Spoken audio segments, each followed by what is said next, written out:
Imagine that the woman who left you, the woman who ignored you and walked out of your life as if you were nothing, comes back to you full of regret, but not because you chased after her or begged her or tried to convince her, but because you understood something most men don't. In this video, I'll share accurate psychological information and real-life cases that, when combined, will make the likelihood of her returning very high.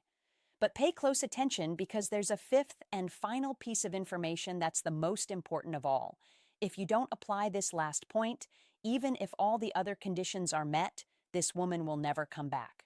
Before we begin, if you're interested in understanding relationships and the psychology of attraction and how to regain your value without humiliation or being pursued, subscribe now to the Think and Act Journey channel. Like and leave a comment telling me if you've ever experienced being ignored or a painful breakup. Let's start with the first piece of information: breaking up without revenge. When a woman decides to leave you or distance herself from you, the first reaction for most men is impulsive: anger, wounded pride, and a feeling of injustice. This is precisely where many fall into the trap. Breaking up without revenge doesn't mean you weren't hurt, nor does it mean you're weak or without dignity. Rather, it means you're a person capable of controlling yourself when emotions are at their peak. Revenge isn't always physical violence or direct insults. Sometimes it's through words, threats, attempts to tarnish your reputation, or reclaiming gifts, as if the relationship was a business transaction in the woman's mind. These actions aren't interpreted as strength, but as weakness, as if you're unconsciously telling her, "I've lost control of myself because I can't accept losing you." A man who breaks up without revenge, who withdraws quietly and doesn't retaliate, he doesn't threaten her, nor does he try to harm her. He leaves her mind with a disturbing question. Why didn't he yell at her? Why didn't he chase her? Why didn't he try to hurt her like others do? This question alone is the beginning of doubt and the beginning of reconsideration.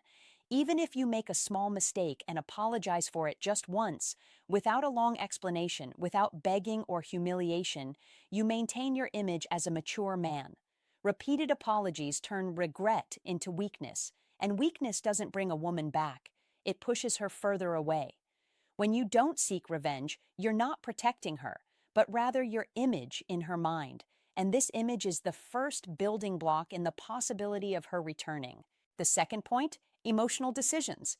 Many men believe that a woman's decision to distance herself or separate is a rational and fully considered one, but the psychological reality says something completely different. In a large number of cases, a woman doesn't leave you because she stopped feeling, but because she was overwhelmed by a momentary feeling, sudden anger, jealousy that she couldn't control, a wound to her pride, or an inner feeling that she is no longer as desirable as she once was. This is where what is called an emotional decision occurs, a decision made under the pressure of emotions, not under the calm of reason. A woman with relatively low emotional intelligence finds it difficult to control her emotions, so she turns a temporary feeling into a fateful decision.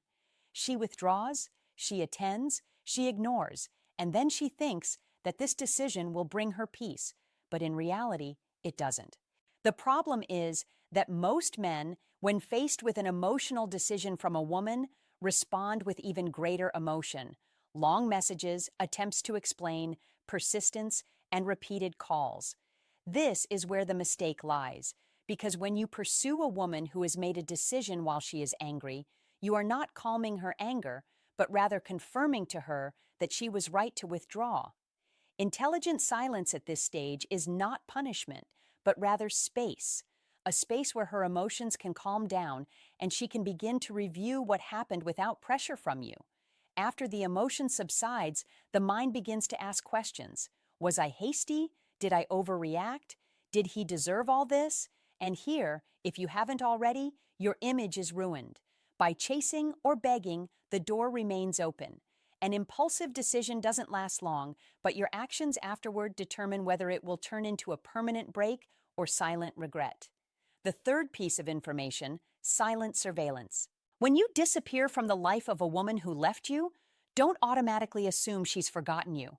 In reality, in many cases, she hasn't disappeared completely, but has simply moved from overt interaction to silent surveillance. Silent surveillance is when she follows you without leaving a clear trace. She might block you, delete your number, and seem to have closed all doors, but her mind hasn't closed yet. Social media has made this type of surveillance easier than ever. Fake accounts, unknown numbers, following your stories from afar, or even asking about you indirectly. The problem isn't that she's watching you, but how you behave during this surveillance.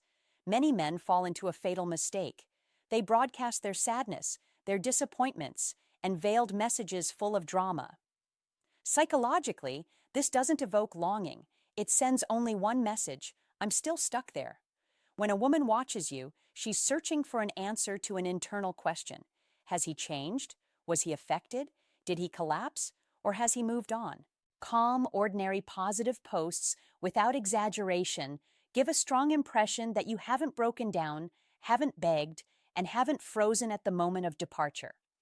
And here begins her internal conflict, because a woman who expects to see a broken man and then doesn't find him, so starts to doubt her decision.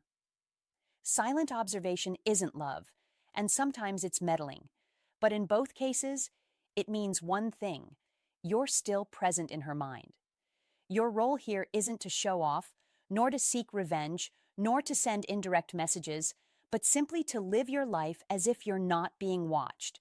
And this is precisely what makes observation turn into longing. And before we continue, please, a request.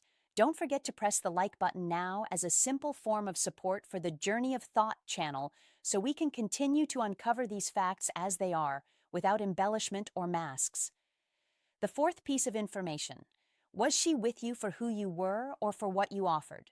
This is one of the points men most often refuse to confront honestly, because it touches on a painful question. Did this woman love me, or did she love what I offered? Here, we must be clear. Mutual benefit in a relationship is not inherently wrong. Every healthy relationship is based on the exchange of attention, support, time, feelings, and even sometimes material giving. The problem doesn't begin when there is mutual benefit, but when the relationship becomes one way. Some women don't become attached to the man, but rather to the feeling he gives them. Excessive attention, unconditional support, constant presence, or ready-made solutions for every problem, and when that source disappears, she disappears too. Then she might return later, not because the longing has returned, but because the need has. Herein lies the fatal mistake of many men. They receive her return with the same level of giving as before, as if nothing happened. This kills any chance of knowing the truth. If you want to understand her true intentions, you must change the equation slightly. Don't become cold, harsh, or emotionally stingy, but restore balance. If you were previously giving at a rate of 1 out of 10, reduce it to 4 or 5. Observe to test her, not to punish her. Will she stay? Will she initiate? Will she show genuine interest in you, or will she begin to gradually withdraw? The woman who returned for you will adapt to the new balance. She might question. She might be a little upset, but she will stay because she is interested in you, not just what you offer. As for the exploitative woman, when she feels that the source of benefit is no longer what it was, she will withdraw without a fuss or create a new problem to justify her departure. And here, even if it was painful, but you gained awareness instead of an illusion, because true return isn't about her coming back to you, but about her choosing you even when you don't give everything. The fifth and final piece of information: cutting off contact. The weapon most men don't possess.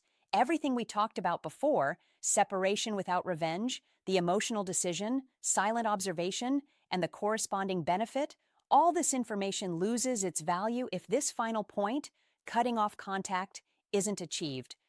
And let's be honest, cutting off contact isn't easy, comfortable, or romantic. It's painful because it forces you to face the emptiness and prevents you from escaping to messages, calls, or excuses. But psychologically, cutting off contact is the strongest masculine action you can take after being left.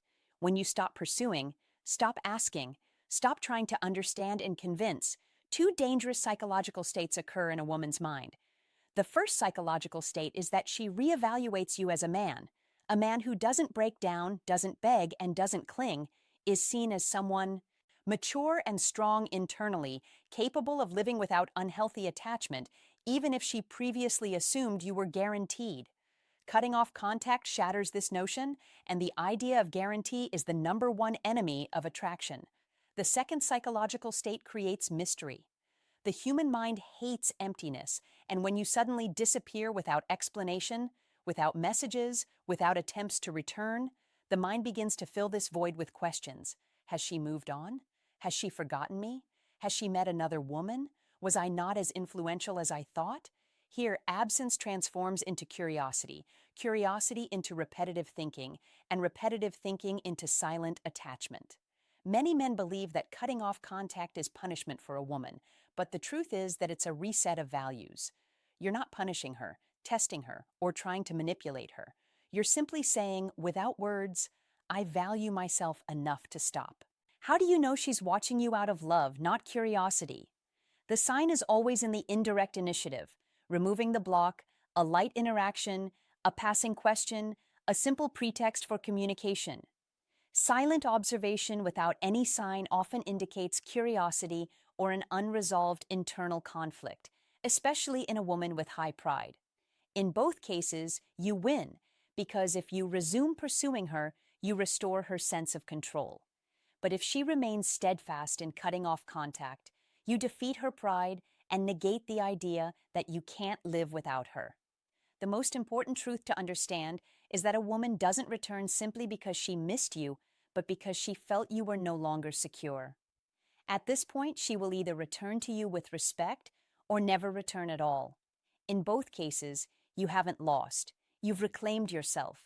Remember one thing: your worth isn't regained by chasing, explaining, or trying to convince someone who has decided to walk away.